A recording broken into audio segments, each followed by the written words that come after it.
offerenti e offerte, credo che sia utile partire dai primi protagonisti, e cioè gli offerenti. È molto agevole per me licenziare laconicamente l'argomento dicendo che gli offerenti sono chiaramente i nuragici e magari farvi un racconto di questa straordinaria civiltà. Potevo venire qui e raccontarvi, erano questo, avevano fatto quell'altro, ma non l'ho voluto fare. Cadrei però in un tranello, o comunque non ottempererei a quanto indicato nella lunga premessa, perché mi soffermerei sul significante e non sul significato. Tento di spiegare meglio. Normalmente quando si parla di questa comunità o di queste comunità che convenzionalmente chiamiamo nuragici e la relativa produzione architettonica, artigianale e artistica, ci soffermiamo all'epidermide, e cioè a quella che ne costituisce la cosiddetta cultura materiale, gli oggetti per l'appunto. Più raramente siamo in grado di far percepire al pubblico più ampio la corporeità delle genti che oltre 3000 anni fa frequentavano questi luoghi, che si sedevano in questi luoghi, offerenti appunto in carne ed ossa e non oggetti, non oggetti. Ad esempio, i bronzi figurati costituiscono in questo senso un documento due volte eccezionale, non solo per il loro valore documentale di offerta e dono, sono offerte e doni, ma soprattutto perché sono raffigurazione del donatore, che davanti al tempio esegue a sua volta il preciso gesto di donare, sovente accompagnato da quello del saluto. A chi? Crocevia di segni e di legami e di pratiche, campo di forza in perenne e dialettica tensione, il corpo delle persone che vivevano qui è in verità nodo inestricabile di natura e cultura, e in quanto tale oggetto e soggetto di conoscenza, costrutto anatomico e costruzione sociale, fulcro della gentilità individuale e delle produzioni simboliche. Il corpo, perché quelli rappresentano dei corpi, come testo e trasduttore di segni, ovvero veicoli della comunicazione, supporto fisico del senso e significante esso stesso del linguaggio. Il corpo, al centro del dibattito pubblico, è luogo di esercizio del potere, plasmato dalle dinamiche sociali e storiche, ma anche produttore di esperienze soggettive e strategie di resistenza al controllo. Il corpo dunque è soglia e frontiera di pratiche performative che hanno densità antropologica e valore politico. Per la sua liminalità è luogo elettivo di intersezioni di saperi, tecniche e mondi simbolici diversi. Per la sua versatile e ineludibile presenza compendia le questioni connesse alla complessità e mobilità delle identità culturali. Non è senza significato che incorporare sia paradigma verbale e concettuale entrato nel lessico delle scienze umane e che definisca il processo di somatizzazione delle posture culturali, quelle che hanno avuto i nuragici, in rapporto allo spazio, e poi vedremo quale spazio, sia esso pubblico o privato, e al tempo quotidiano e festivo. Il corpo, ha scritto Marc Augé, materia e vita, esso è passivo e attivo, superficie di iscrizione, emittente, portatore e produttore di segni. Esso è innanzitutto ciò che permette di ordinare il resto, perché può servire a mettere in ordine il mondo esterno e perché serve molto fisicamente, molto materialmente, a codificare la memoria sociale. Il corpo occupa pertanto tutti i punti del continuum natura-cultura e questa presenza è storicamente attestata nel sistema delle relazioni tra gli uomini e le cose e soprattutto tra gli uomini e gli dei, il soprannaturale, l'immaginario, il sacro.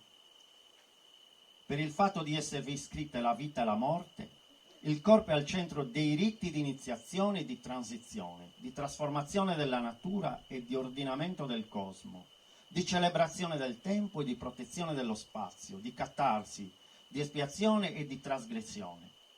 Il corpo è produttivo e riproduttivo, genera e recepisce, agisce e patisce, sottostando comunque all'assunto preliminare di essere destinato a perire. Cosa sono i riti se non l'esercizio di gesti, posture, performance in una sequenza cerimoniale prescritta e secondo un preciso codice di segni e simboli? Ecco dunque che forse abbiamo individuato gli attori principali del nostro racconto, che come detto rappresentano se stessi e contemporaneamente con le loro posture e i loro mestieri costituiscono il corpo della società che li ha prodotti e che vogliono raffigurare e rappresentare. Ma prima di affrontare il fulcro di questo intervento, credo che sia utile indicare il dove avviene il gesto del donare e soprattutto perché ha luogo proprio in questo preciso posto. Credo che solo in questo modo si possa comprendere il reale significato del donare, dove lo si fa, a chi lo si fa e come lo si fa. Vorrei condividere con voi alcune riflessioni. Normalmente le offerte si trovano in luoghi che definiamo per peculiarità architettoniche e per rinvenimenti specifici, definiamo sacri, luoghi sacri. Tra di essi, in ambito nuragico, annoveriamo i complessi cultuali, come Romanzesu, e le tombe dei giganti, utilizzate per seppellire i defunti. Questi sono i luoghi in cui si manifesta da parte dell'uomo il rapporto col sacro e soprattutto il significato del dono, che ora vedremo.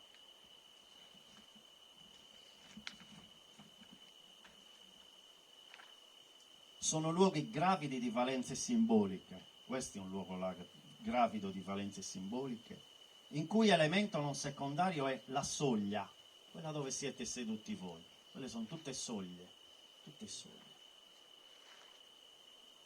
Essa non va intesa semplicemente come elemento fisico, ma quale luogo di passaggio. Sono tutti luoghi di passaggio, questi gradini. Limite, linea che separa, ma che allo stesso tempo unisce due mondi, interno ed esterno, pubblico e privato, luce e ombra. Portata al massimo di astrazione è un nulla che sta tra la fine di un evento e l'inizio di un altro. Varcare quella soglia significa entrare in un altro mondo.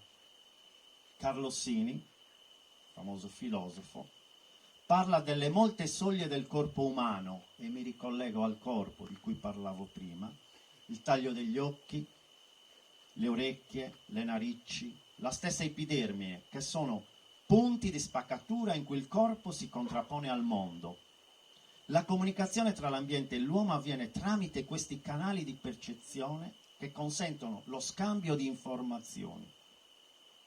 Se il transito non è immateriale ma fisico, cioè è un transito del corpo nello spazio, il passaggio si trasforma in gesto, il gesto si trasforma in luogo, il luogo in varco, soglia, porta, cioè negli elementi dell'architettura che realizzano le relazioni tra due ambiti spaziali distinti.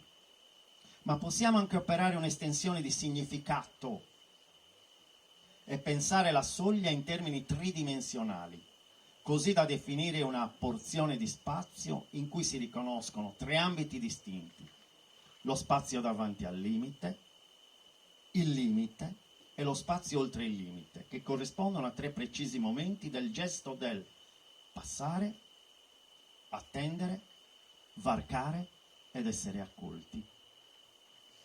Nella soglia dunque si innesca un dialogo fra gli opposti, vengono sottolineate le diversità e il luogo di separazione, e contemporaneamente le differenze trovano un motivo di scambio e il luogo della sintesi. L'essere umano, come sostiene Heidegger, è un elemento di soglia, in quanto si trova costantemente tra la terra e il cielo, tra la nascita e la morte, tra gioia e dolore, tra lavoro e parola. Così le offerte votive vengono per lo più deposte nell'atrio del Tempio e molto spesso anche nello spazio antistante, mentre nelle sepolture esse sono depositate nello spazio cerimoniale ad esedra. Come già detto, i bronzi figurati costituiscono raffigurazione del donatore che davanti al Tempio esegue a sua volta il preciso gesto di donare. Mi viene in mente un brano dello scrittore austriaco Joseph Roth che nelle città bianche tuona: non varcherò mai la soglia del Tempio. Se mi trovassi all'interno vedrei che è deserto e che la porta chiusa non ha nascosto nulla, non una statua, non una divinità, non un fedele. La porta si è chiusa nel vuoto, sul passato. Il Tempio contiene ciò che fuori posso intuire e che dentro non scoprirei. Contiene l'attesa. Sento l'attesa dietro la porta chiusa. Ecco, questo atto di varcare e perdonare rappresenta simbolicamente un'alleanza di un'unione e di una riconciliazione. I gesti sulla soglia, quelli che io vedo rappresentati nella bronzistica figurata, non sono banali ma significativi, ed essi hanno risvolti non solo sul comportamento dell'uomo, di quegli uomini, ma anche sull'allestimento dello spazio adiacente fatto di arredi, corredi e dispositivi liturgici. Si tratta di uno spazio primario, questo è uno spazio primario, luogo del gesto che viene acquisito dal soggetto ed è quindi istituzionalizzato. Ed è per questo che esso non riveste la semplice funzione di fatto fisico, ma è un evento caratterizzato da regole e motivi simbolici. Non si tratta dunque della rappresentazione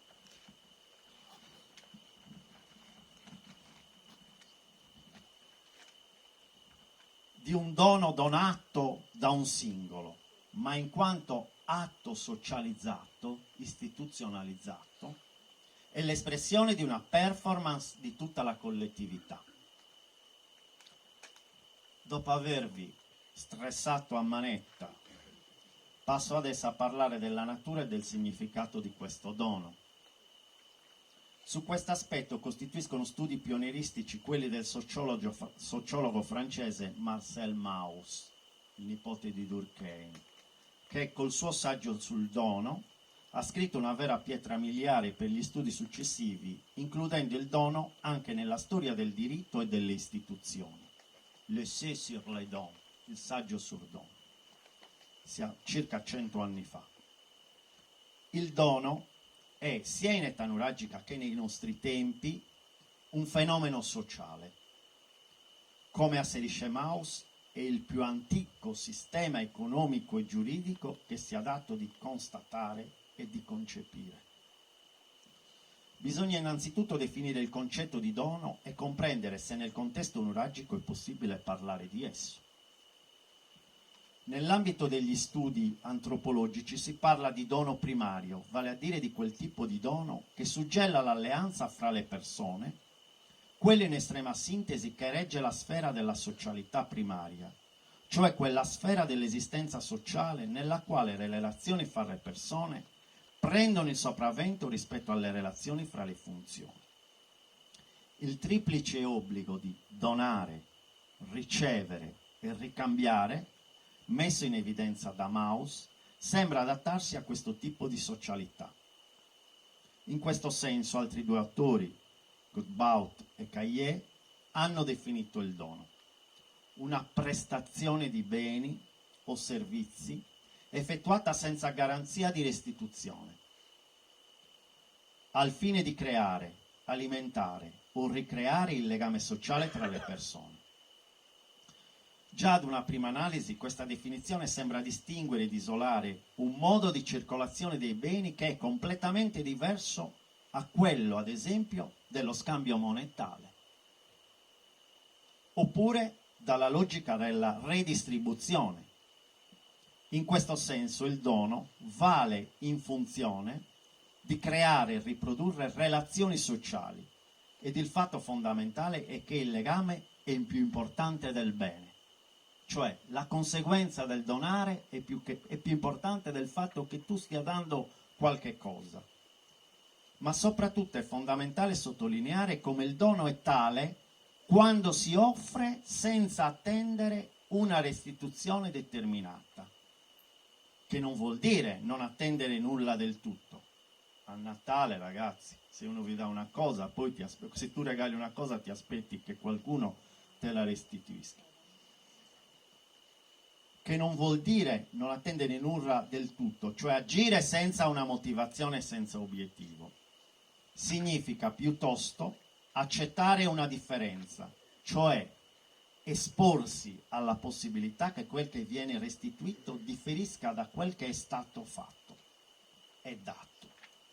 In questo senso il dono esisterebbe quando venisse accettata la mancanza di una reciprocità.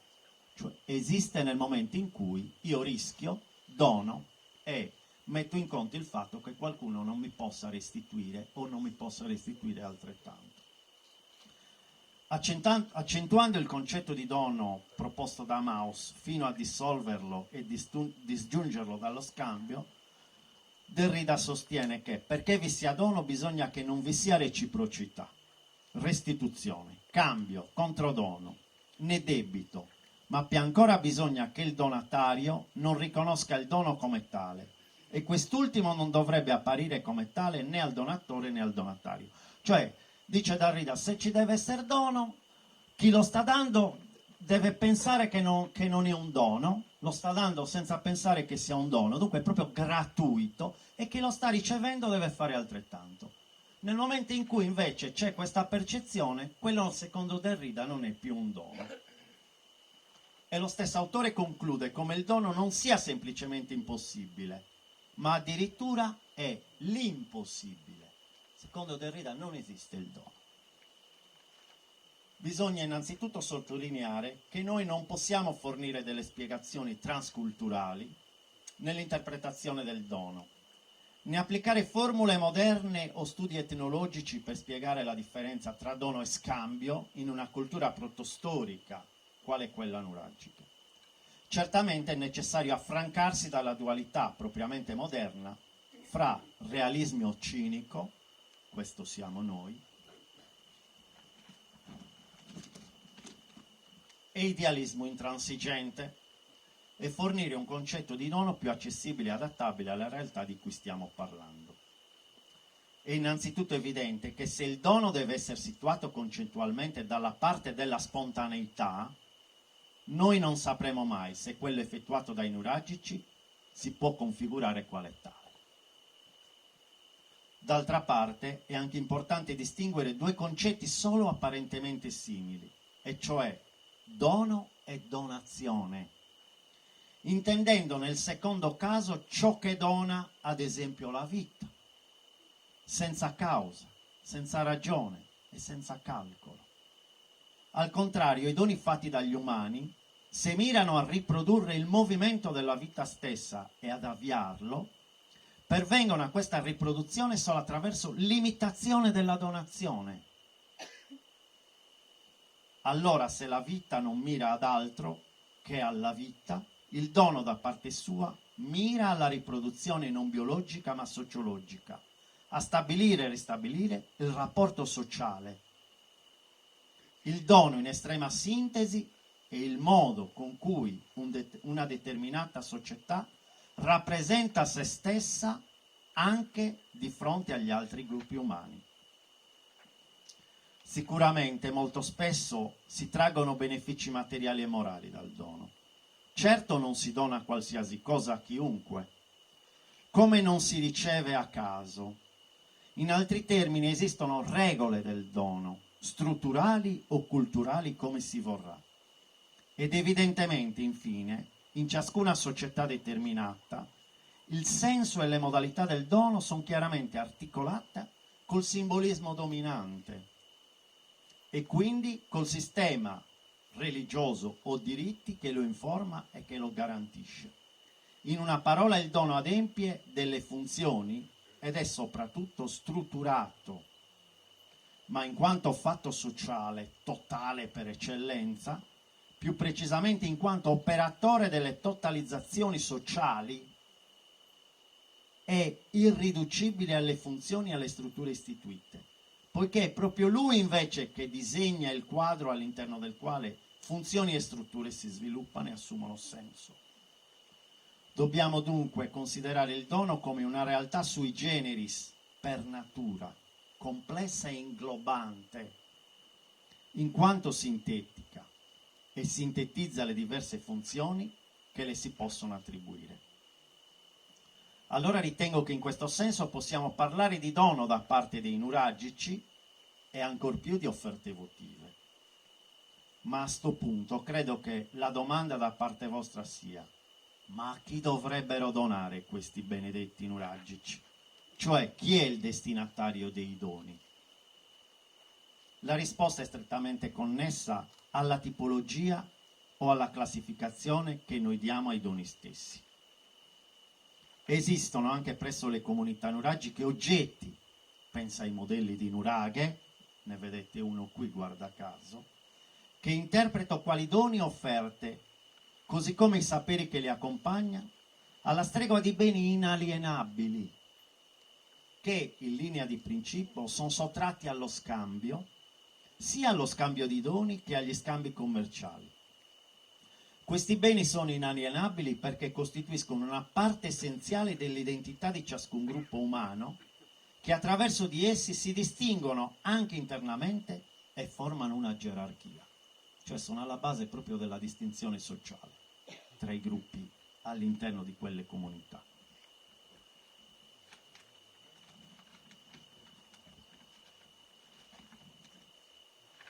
Senza alienare l'oggetto, essi ne alienano gli effetti benefici, redistribuendoli a tutti i membri della comunità. Li condividono, li mettono al servizio di tutti, della società. Non è quindi l'oggetto ad essere alienato, ma i suoi effetti. A separarsi da esso, ad essere alienabili, donabili, addirittura scambiabili, non sono i suoi poteri che gli restano, ma gli effetti dei poteri che possono essere divisi, condivisi, scambiati, aggiungersi ad altri oppure completarli. Dove si collocano quindi questi oggetti sacri? Si trovano tra due doni, ma senza poter essere oggetto di dono. Ciò perché sono stati donati dagli dei, secondo le gerarchie, secondo chi comanda, agli antenati degli esseri umani. Gli dei ne sono quindi i veri proprietari e potrebbero riprenderseli da un momento all'altro. Poiché sono stati donati dagli dei agli antenati degli esseri umani, non possono essere donati dagli esseri umani ad altri esseri umani, se non forse in circostanze veramente straordinarie. Ciò che gli esseri umani possono donare sono le cose positive che vi sono racchiuse fin dalle origini. In questo senso gli oggetti sacri sono dei simboli. A sto punto il nostro discorso deve viaggiare su due rive opposte, e cioè tra ciò che è simbolico per noi e ciò che lo era per i nuragici. Se, come ho tentato di dimostrare, il sacro è un rapporto degli esseri umani con le origini di se stessi come di tutto ciò che li circonda, è un rapporto in cui gli esseri reali sono al contempo presenti e assenti, vale la pena mettere in risalto la natura del debito che gli esseri umani pensano di avere nei confronti delle potenze, delle forze che hanno creato l'universo e l'uomo così come sono. Si parla dunque di spiriti della natura, di dei e di dee, si parla di antenati divinizzati. È certo comunque che i nuragici non hanno rappresentato nessuna divinità, non rappresentano gli dei. Credo che l'oggetto trascendente della propria ritualità e della loro dimensione religiosa sia riconducibile a quella che Rudolf Otto riconduce all'idea di luminoso e che va inteso come la percezione di qualcosa che riempie di stupore, che è al di là della sfera dell'usuale, del comprensibile, del familiare, e per questa ragione è nascosto, assolutamente fuori dall'ordinario. è qualcosa che resta inconoscibile ma del quale avvertiamo la presenza. In qualsiasi modo lo si voglia definire, così come abbiamo già osservato, obbligo degli uomini è quello di offrire dei doni al luminoso, agli spiriti della natura e agli spiriti dei morti, poiché sono loro i veri proprietari delle cose e dei beni del mondo. Bisogna concludere che con le grandi potenze di ogni sorta l'umanità si trova di fronte ad esseri cui doni non hanno equivalenti, e ciò per almeno 3 motivi. Perché in origine tali potenze hanno donato agli esseri umani ciò che volevano senza che questi ultimi lo avessero chiesto, perché l'uomo non ha nulla di equivalente con cui ricambiare ciò che essi hanno donato, il mondo, la vita e la morte. Infine perché gli dei donano anche quando ricevono, fanno la grazia, hanno la bontà di accettare, ma così come non erano obbligati a donare, gli dei non sono obbligati ad accettare, né sono obbligati a ricambiare. Gli dei non sono tenuti ai 3 obblighi tra loro interconnessi e che connettono gli esseri umani. Resta comunque la domanda: perché hanno fatto ciò che hanno fatto? Per amore degli esseri umani? Per convincere se stessi della propria potenza? Resta sempre qualcosa di incomprensibile, di oscuro agli occhi di noi esseri umani.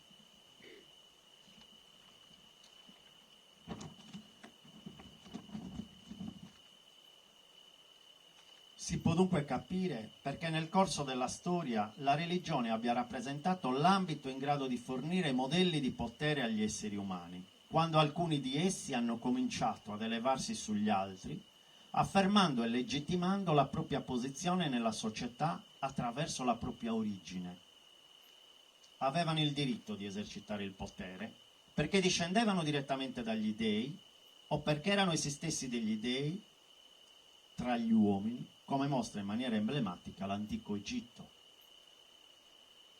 È molto difficile dire se la religione o la religiosità sia alla base di rapporti gerarchici sviluppatisi a partire dal Neolitico.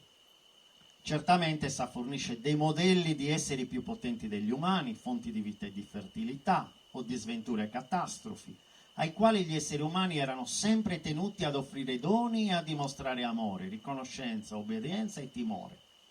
La religione inoltre dimostra che per gli esseri umani l'accesso alle fonti di vita e di ricchezza è impossibile e che per questo motivo i pochi che vi avevano accesso servivano la società, compiendo per tutti riti e sacrifici e comunicando direttamente con gli dei. Accanto ai doni inalienabili ne abbiamo altri tipi che nel contesto nuragico possono essere considerati doni cerimoniali e agonistici. Prima di affrontare quest'ultimo argomento ricordo sia utile fare un breve excursus sul concetto di immagine. Cosa rappresentano?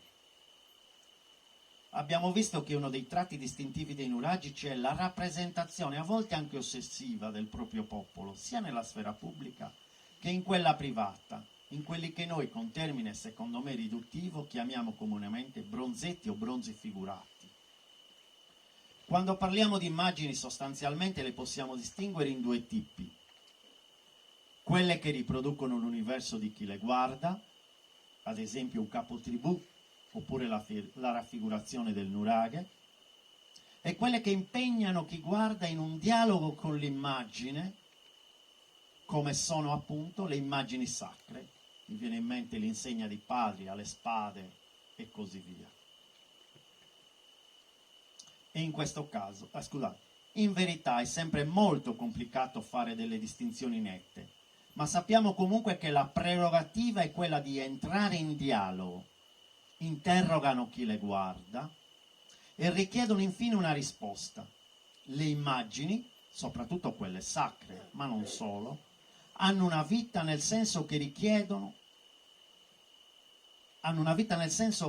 la loro nascita, la loro esistenza e la loro fine è legata alla storia stessa e dei gruppi e degli individui che ne fanno un certo impiego. Ad un certo momento queste raffigurazioni muoiono come tali e rinascono come opere, con valore artistico o archeologico. Per quello che noi quando andiamo nei musei vediamo queste cose e non le comprendiamo. perché a un certo momento queste raffigurazioni muoiono come tali, muoiono, diventano esclusivamente significanti e rinascono come opere con valore artistico e archeologico belle.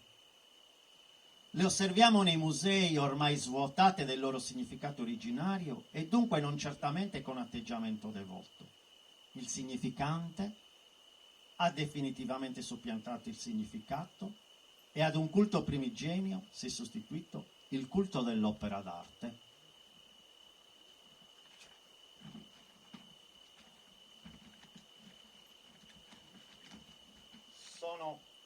Sono questi, a parer mio, i doni cerimoniali agonistici che per la loro natura meritano un approfondimento.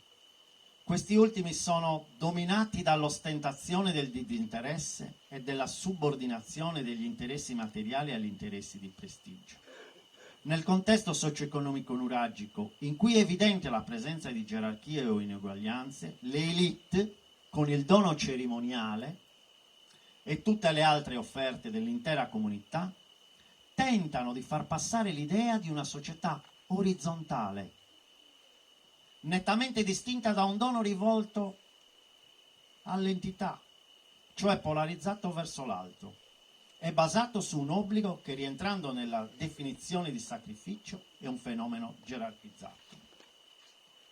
Per gli stessi motivi essi possono essere considerati doni agonistici, perché per il loro tramite si crea fra i diversi gruppi umani una continua sfida di ostentazione del benessere e dell'abbondanza che può portare talvolta alla dilapidazione dei beni stessi.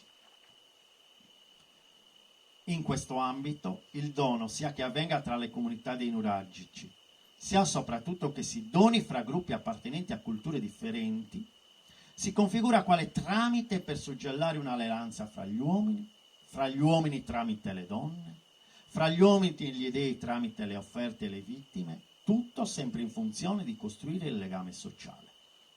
L'offerta, il dono, posto presso gli edifici di culto nuragici, assolve quindi alla funzione di favorire i doni fra i gruppi umani, ma è anche lo strumento per chiedere all'entità superiore una maggior ricchezza, protezione e altri vantaggi materiali per tutti coloro che vivono sotto il suo incantesimo. Sintetizzo in 4 righe il pippone che avete ascoltato in religioso silenzio. Il sistema dello scambio dei doni in ambito nuragico mi sembra concepibile come un fatto sociale, totale, che istituzionalizzava l'economia, la morale, la religione e pure il diritto, un meccanismo giuridico formale che sta alla base del funzionamento di una collettività. No, non ho finito. Troppo facile. Perché il bello viene adesso. Nel passaggio al moderno non poteva essere certo il dono, la sua struttura solidaristica, lo strumento più idoneo a favorire la produzione, soprattutto il consumo e il guadagno. Il dono si pone per sua vocazione al servizio dei legami sociali e dei doveri reciproci, non incentiva l'utile e il guadagno. In una parola, non agevola la crescita economica in funzione capitalistica. Che posto rimane al dono nella società moderna e soprattutto nelle società occidentali e in Italia? È evidente che esso non è più uno strumento necessario per produrre e riprodurre le strutture di base della società. Il dono esiste, ma è libero da ogni dovere di produrre e riprodurre rapporti sociali fondamentali, comuni a tutti i membri della società. Il dono è diventato obiettivamente una questione innanzitutto soggettiva, personale, individuale, è espressione e strumento di rapporti personali posti al di là del mercato e al di là dello Stato. È praticato dove è di buona norma da secoli, nei rapporti di parentela e di amicizia, dove resta un obbligo. È indice di vicinanza per via dell'assenza di calcolo, del rifiuto di trattare il prossimo come mezzo per i propri fini. Nella nostra cultura il dono continua a dipendere da un'etica e da una logica che non sono quelle del mercato e del profitto, ma addirittura vi si oppongono, le resistono. Sembra che il denaro uccida i sentimenti e l'affetto. In realtà il denaro non ha colpa, è solo il segno, il cavallo di Troia, di interessi personali divergenti se non opposti, normalmente rimossi per conservare la facciata o la realtà di una comunità solidale. Il dono soggettivo si oppone ai rapporti commerciali, ma ne porta comunque le stimmate. Nell'immaginario individuale e collettivo esso si presenta come l'inverso sognato, il sogno invertito dei rapporti di forza, di interesse, di manipolazione e di sottomissione, implicati dai rapporti commerciali e dalla ricerca di profitto da un lato, e dei rapporti politici della conquista ed esercizio del potere dall'altro. Idealizzandosi il dono senza calcolo funziona nell'immaginario come l'ultimo rifugio di una solidarietà, di una generosità nella condivisione che ha caratterizzato altri periodi dell'evoluzione umana. Il dono diventa portatore di utopia. Come ci racconta la storia, socialismo, alla russa e alla cinese, e le democrazie popolari sono crollate portando con sé nella tomba due idee che aveva immediatamente tradito. Quelle che la democrazia possa essere veramente esercitata da tutti, sogniamocelo, adesso ne vedremo delle belle, e quella che possa addirittura superare l'ambito del politico e penetrare la sfera economica. Queste idee utopistiche sono state sostituite dal vecchio mito del liberalismo economico, la fede nella virtù del mercato e della concorrenza come unica istituzione in grado di regolare i problemi fondamentali della società.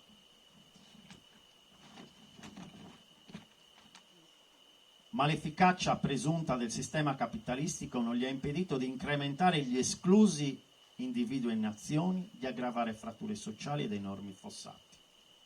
Lo Stato, come inteso nella Carta Costituzionale, dovrebbe rappresentare tutte le parti della società e ha o avrebbe come missione quella di governare in modo che i conflitti di interesse e le contraddizioni che si sviluppano tra alcune parti non le impediscano di riprodursi come un tutto, evitando soprattutto di tagliare fuori parte della società. Oggi lo Stato fa gara per disimpegnarsi non solo dall'economia, ma anche dalla sanità, dall'educazione, o è sempre più indotto a farlo. E in questo contesto che il dono generoso, il dono senza reciprocità, è di nuovo sollecitato, questa volta con lo scopo di risolvere problemi sociali.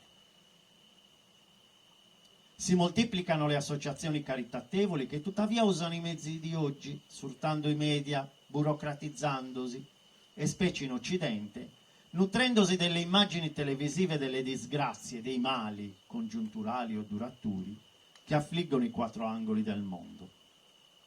Così il dono ricomincia a valicare la sfera della vita privata e dei rapporti personali, dove si era trovato relegato a mano che aumentava l'influenza del mercato sulla produzione e gli scambi e cresceva il ruolo dello Stato nella gestione delle ineguaglianze.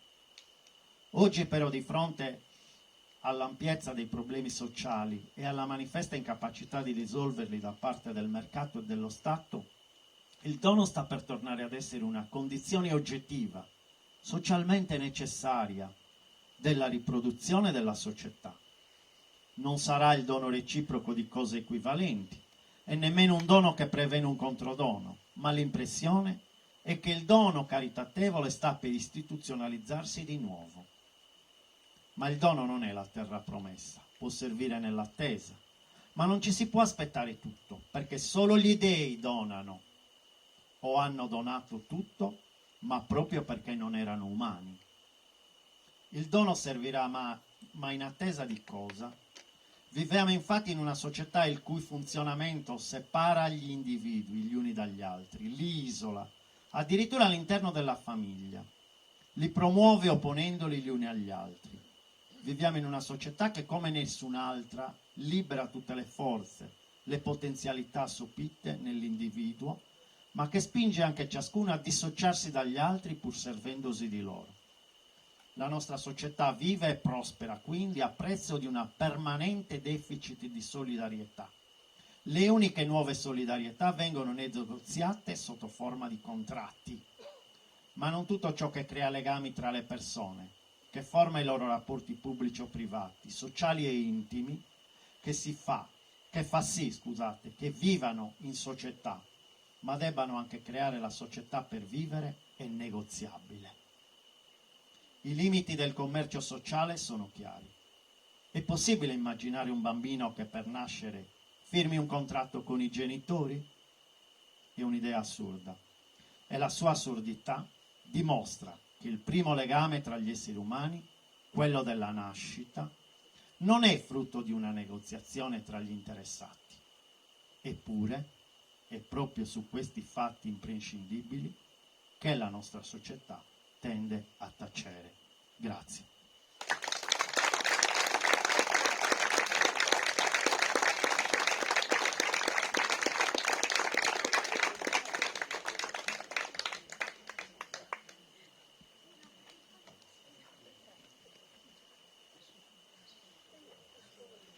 Come vi avevo detto, se c'è qualcuno che vuole rivolgere domande sull'intervento.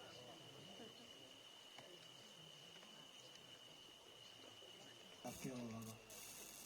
La domanda è questa. Nel vostro lavoro, non solo tuo personale, ma anche degli altri archeologi che hanno lavorato in Sardegna, le offerte, diciamo così, dei nuragici nei santuari o nei posti sacri o nelle tombe dei giganti, eccetera. E di solito a volte abbiamo elementi anche in bronzo, elementi anche in offerte come nel caso di Romanzesu, anche in ambra. Ecco, per quanto riguarda la parte delle offerte in bronzo, vi è capitato, cosa pensate, che la persona che metteva a disposizione i piccoli bronzi fosse un mercante e un fonditore che si muoveva di santuario in santuario e li portava con sé dalla sua officina, oppure avete trovato tracce in questi santuari di fonditori che arrivavano e mentre vendevano i loro oggetti provvedevano anche ad altre fusioni nei giorni della festa. Avete avuto occasione di trovare dei reperti, avete avuto occasione di poter trovare cannolette di fusione messe da parte magari per essere di nuovo fuse? Questa è la mia domanda. No, questa è la mia risposta. La cosa curiosa è proprio questa, che non abbiamo elementi, è rarissimo trovare. Allora, intanto fare una fusione a cera persa significa, io quando parlo con i ragazzini lo spiego in questa maniera: non esiste un bronzo figurato uguale all'altro, cioè i bronzi figurati sono simili ma non uguali. Questo significa che è come realizzare un bambino. Tu lo sai cosa significa, perché nel momento in cui tu realizzi l'oggetto in cera, poi utilizzi l'argilla e poi ovviamente rompi la matrice, significa che non sarai mai in grado di realizzarne uno identico. Quanto alla diremo così, presenza di metallurghi che andavano di santuario in santuario, non è così. Poteva anche essere, ma noi non abbiamo traccia di questo. E anche all'interno dei santuari nuragici è rarissimo trovare non solo attestazioni di crogioli o di elementi che in qualche modo indicano la realizzazione in loco del bronzo figurato, ma non abbiamo neanche matrici per realizzare bronzi d'uso. È raro anche questo, ne conosco solo un paio, una a Serri e un'altra non mi ricordo dove è stata trovata. Questi elementi si trovano normalmente all'interno dei villaggi. Vi volevo anche dire un'altra cosa. Realizzare un bronzo figurato, se dovessimo fare un rapporto di valore, proprio monetario, significa aver fatto un investimento straordinario. È per questo che un bronzetto, una navicella o qualsiasi tipo di oggetto non poteva essere il dono del singolo, era il dono della collettività. Questo è pacifico, perché il rapporto economico di quell'oggetto è veramente eccezionale. Io quando paragono un bronzetto dico è come fare un aereo. Questo è il corrispettivo dello sforzo economico che ha fatto la comunità per realizzare quell'oggetto qui, ma non solo in termini di realizzazione, ma proprio in termini di investimento dal punto di vista innovativo, diremo così. Dunque, chi li faceva certamente era una persona gelosissima, c'era una casta di metallurghi, cioè non tutti potevano fare i metallurghi, era un mestiere che veniva tramandato da padre in figlio in maniera molto gelosa, e dunque non tutti erano in grado di realizzarli e soprattutto erano molto consapevoli che si trattava di cose eccezionali ed originali, ed erano molto consapevoli del fatto che erano gli unici nel Mediterraneo occidentale che erano in grado di realizzarli e dunque che conoscevano la tecnica per realizzarli. Dunque nel momento in cui si mette in qualche modo un oggetto di quel genere perché venga visto, il concetto di immagine che ho detto, si faceva un sacrificio veramente importante. Cioè è proprio questo.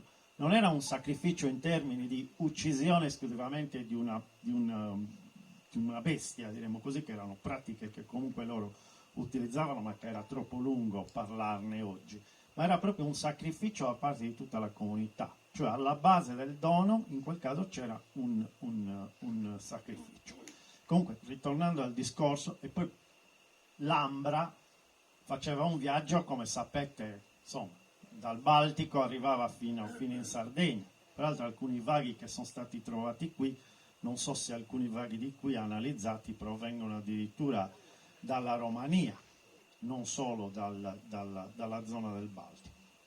Comunque quello era veramente un investimento importante da parte della comunità, e donarla o metterla in qualche modo in un luogo di culto significava privarsi in qualche modo di qualcosa di veramente importante. Comunque, ritornando al discorso, purtroppo, salvo rare eccezioni in luoghi di abitato, tipo mi viene in mente il Bauladu, il Nuraghe Ortucomidu, dove conosciamo la presenza la testazione proprio di fusione e dunque di matrici che molto probabilmente sono servite per realizzare i bronzi figurati, proprio nei luoghi di culto paradossalmente noi di queste manifestazioni al momento non ne abbiamo.